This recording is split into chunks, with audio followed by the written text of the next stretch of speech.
మన మర్రి golden diamonds లో మీరు కొనే ఆభరణాలపై నో జీఎస్టీ, కేవలం 1% నుండి 11% వరకు మాత్రమే గల విఏ, ఆపై జీరో మేకింగ్ ఛార్జెస్, ఇంకా నో జీఎస్టీ.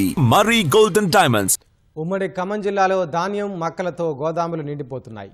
ఇంకా కొనుగోలు జరుగుతుండటంతో ఎక్కడ నిల్వ చేయాలో తెలియక అధికారులు ఆందోళన పడుతున్నారు. పక్క జిల్లాల్లోని గోదాములకు పంటలను తరలిస్తున్నారు. రాష్ట్రంలో భారీగా వరి, మొక్కజొన్న సాగైంది. ధాన్యం పెద్ద ఎత్తున మార్కెట్ యార్డులకు తరలి వస్తోంది. కొనుగోలు చేసిన ధాన్యాన్ని ఎక్కడ దాచాలో తెలియక అధికారులు నానా ఇబ్బందులు పడుతున్నారు. ఖమ్మం, భద్రాద్రి కొత్తగూడెం జిల్లాలో గోదాములు నిండిపోవడంతో అధికారులు పక్క జిల్లాలకు ధాన్యం తరలిస్తుండటంతో దిగుమతుల్లో తీవ్ర జాప్యం ఏర్పడుతోంది. అద్దె గిట్టుబాటు కాకపోవడంతో ప్రైవేటు గోదాముల్ని ఇచ్చేందుకు యజమానులు ముందుకు రావట్లేదు.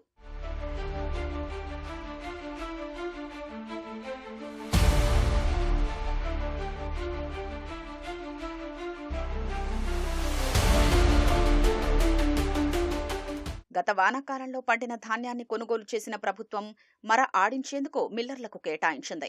సీఎంఆర్ పూర్తి కాకపోవడంతో మిల్లుల్లోనే వడ్లు పేరుకుపోయాయి.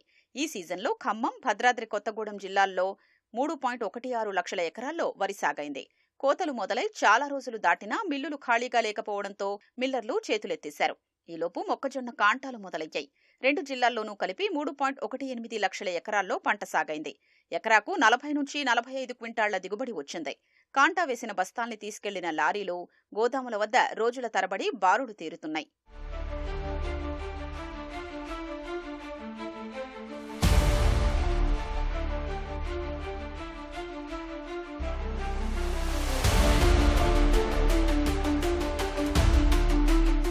ఖమ్మం జిల్లాలో వ్యవసాయ మార్కెట్ కమిటీలకు సంబంధించి 1.60 మెట్రిక్ లక్షల టన్నుల సామర్థ్యమున్న గోదాములు ఉన్నాయి.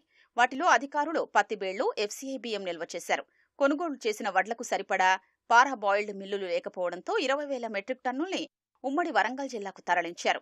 ఖమ్మం, భద్రాద్రి జిల్లాల్లోని 2.50 లక్షల మెట్రిక్ టన్నుల మక్కలు కొనుగోలు చేయగా 30,000 మెట్రిక్ టన్నుల్ని 2 జిల్లాల్లోని కేంద్ర, రాష్ట్ర గోదాముల్లో నిల్వ చేశారు. మిగిలిన సరుకును సూర్యాపేట, నల్గొండ, యాదాద్రి, వరంగల్, మహబూబాబాద్, హనుమకొండ జిల్లాల్లోనూ ఏపీలోని 27 గోదాముల్లో భద్రపరిచారు. ఖమ్మం వ్యవసాయ మార్కెట్లోని కొత్తగా నిర్మించిన 5,000 మెట్రిక్ టన్నుల సామర్థ్యం గల మిరప యార్డుల్లో మక్కల్ని నిల్వ చేశారు.